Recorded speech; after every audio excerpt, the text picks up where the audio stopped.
Bah, Raffaelli n'a pas fait craquer que Léo DiCaprio. À la sortie de l'hiver, Aurélia rêve d'un teint aussi allé, mais ses attentes sont surtout de nature capillaire. Je choisis cette photo parce que j'aimerais bien retrouver ma couleur naturelle et que ça se rapproche un peu de ma couleur naturelle. Et oui, il y a quelques mois, la jeune femme de 27 ans avait essayé une coloration plus foncée. Problème, celle-ci roussit avec le temps et durcit le visage d'Aurélia. J'aimais bien cette couleur brune, mais le souci c'est que dès que je n'ai pas de maquillage, les imperfections, les cernes ressortent fortement par rapport à un teint à des cheveux plus clairs. Challenge du jour, retrouver une couleur plus claire et surtout rassurer Aurélia. Aurélia a des craintes par rapport à une couleur qui vire parce qu'elle a vécu ça avec des châtains qui virent beaucoup plus facilement. Aurélia a bien souligné qu'elle ne veut pas être trop blonde parce qu'elle ne veut pas que ses sourcils soient foncés par rapport à la teinte qu'elle aura à la fin de la journée. Après cela, place au pinceau magique de la maquilleuse qui va créer un hâle digne d'un séjour à Ibiza. Au niveau du teint, on va réchauffer avec une poudre de soleil, terracotta de Guerlain, et on va toucher au niveau des lèvres, mais quelque chose de mat, d'ensoleillé aussi, qui gardera vraiment une harmonie globale du maquillage soleil. Aurélia, dites au revoir à votre colo et à votre grise mine. Comme Bah Raffaelli, vous aurez un teint allé, le regard rayonnant et une chevelure éclatante. Après avoir tenté une coloration foncée, Aurélia désire retrouver une couleur de cheveux plus naturelle. Surtout pas de décapage, ça abîme trop les cheveux. Anne Parisi envisage une solution beaucoup plus nuancée. Aurélia, Joanne va te faire des voiles de 2 tons. Elle va laisser des mèches de cette teinte-ci qui sont un peu du reflet de tes sourcils. Et quand tu auras une repousse, en laissant des mèches un peu plus foncées, la repousse ne se verra pas du tout. Allez hop au travail, les mèches sont décolorées dans 2 blonds différents et après un temps de pause d'une vingtaine de minutes, Aurélia passe au shampoing. Dans la chevelure mouillée, on distingue du blond platine. Pas de panique, car un bain de couleur va patiner tous ces tons.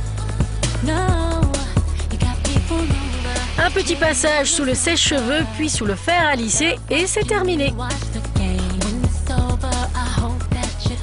Nous avons repatiné pour que ça s'éclaircisse d'une façon progressive au fur et à mesure que tu les laveras. Et ça s'éclaircira très naturellement et tu ne verras pas tes repousses.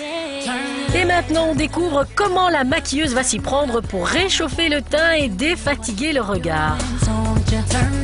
Aurélia n'a plus rien à envier à la chevelure de Bah Raffaelli, mais pour attraper le même bronzage, pas besoin de passer sous les UV.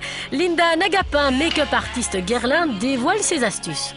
J'ai choisi d'utiliser un fond de teint de base, ton fond de teint classique. Ici, j'ai choisi un fond de teint à longue tenue qui va quand même donner une belle couvrance et je vais le mélanger à mon astuce. Donc, c'est un gel teinté ensoleillé.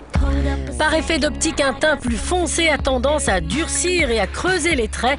Pour qu'Aurélia rayonne, une touche d'illuminateur se révèle indispensable. On va simplement déposer ce produit là où on voit toutes les petites ombres. Lorsque l'illuminateur est estompé du bout des doigts, matifiez et unifiez le teint à l'aide d'une poudre minérale. Ensuite, appliquez la poudre de soleil. Il faut faire attention, dans les poudres de soleil, il y a plusieurs teintes. On peut avoir des beiges, on peut avoir des bruns rouges, des bruns orangés. Donc ça, c'est essentiel aussi, comme dans un fond de teint, de choisir, tiens, je bronze rouge, je bronze orange ou je bronze beige. Donc de respecter sa carnation. Alors pour toi, on va vraiment travailler avec le côté doré. Donc là, j'ai choisi un peu des pigments un tout petit peu plus orangés. Le truc, c'est de commencer plutôt sur le front et de recréer comme si tu étais resté à une petite terrasse 10 minutes en plein été. Et on termine par le décolleté.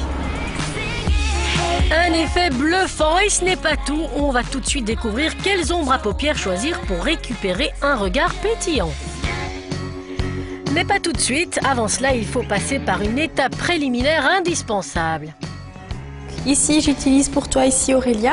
Donc c'est une base beige, mais qui ne va pas spécialement apporter une couleur. C'est une base qui va absorber tout ce qui est transpiration, tout ce qui est sébum et qui pourrait risquer donc de te poser des problèmes quand tu vas appliquer tes ombres. Choisissez un pinceau fin pour appliquer les fards à paupières, mais attention, chaque teinte a sa fonction. Ici, j'ai utilisé les deux mats en bas sur toute la paupière mobile pour vraiment uniformiser la paupière et donner la nuance, pour donner plutôt l'effet lumière, pour réveiller, agrandir, rafraîchir. Là, on peut utiliser les deux plus nacrés, donc un peu plus saumonné ici. Et donc, je l'ai mis sur les points de lumière, donc le dessous du sourcil, l'intérieur de l'œil. Tu peux ouvrir l'intérieur et alors on peut le mettre une petite pointe aussi en extérieur.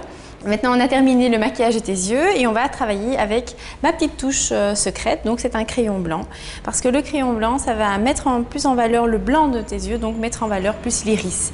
Et ça donne toujours un petit côté fraîcheur, ça défatigue instantanément. Superposez les couches de mascara et repulpez la bouche à l'aide de gloss.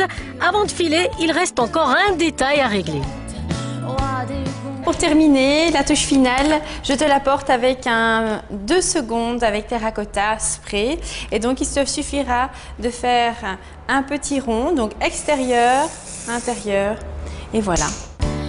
Oubliez les cernes et les imperfections. Désormais, Aurélia rayonne autant que bat Raphaël. Du jeu de rôle que tu me prêtes, c'est une affaire. Il y a plein d'astuces maquillage qui étaient très intéressantes, mais je pense que celle qui m'a le plus frappée, c'est celle avec les anti-cernes, parce que j'utilisais très mal, et là on m'a montré comment utiliser et où le mettre, en quelle quantité. Donc voilà, je pense que la meilleure astuce, c'est celle-là. Je suis la belle, Suspense, quel est le verdict d'Aurélia? Je suis vraiment très contente d'avoir pu faire cette expérience parce qu'on a vraiment respecté mes attentes tout en essayant de me faire ressembler à quelqu'un.